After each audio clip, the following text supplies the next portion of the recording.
In today's video, I'm going to teach you how to transfer ownership in Canva. If you've ever found yourself needing to hand over the reins of a project to someone else, or you're simply preparing to step away for a period of time, then understanding how to transfer ownership in Canva can be incredibly useful. So let's dive right in. First, make sure you're logged into your Canva account. Head over to your homepage and navigate to your settings. To do this, look for the settings icon, usually depicted by a small gear icon, which you'll typically find in the top right corner of the screen.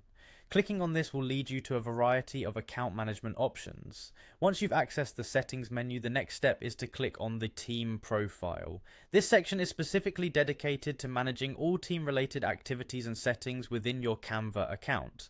Here you can oversee who is part of your team, what roles they play, and how you can manage these roles for optimal collaboration.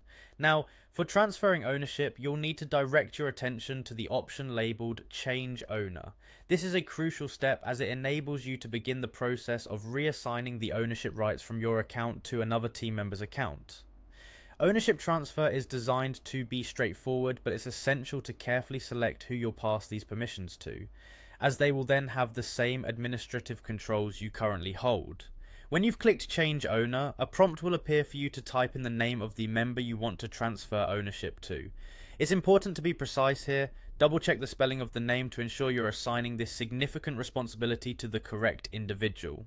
If your team has multiple people with similar names, you may see a list from which you can select the exact person you have in mind. Upon typing the name and confirming your choice, Canva will handle the transfer and the selected member will receive an email notification about the change in their status.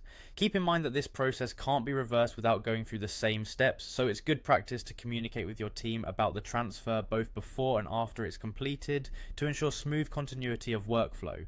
And that's it, you've successfully transferred ownership in Canva. Remember, effective team management is key to maintaining a productive work environment. Now feel free to continue creating and collaborating, knowing that your team is perfectly structured. Thanks for watching, and I hope this guide helps streamline your transition process in Canva.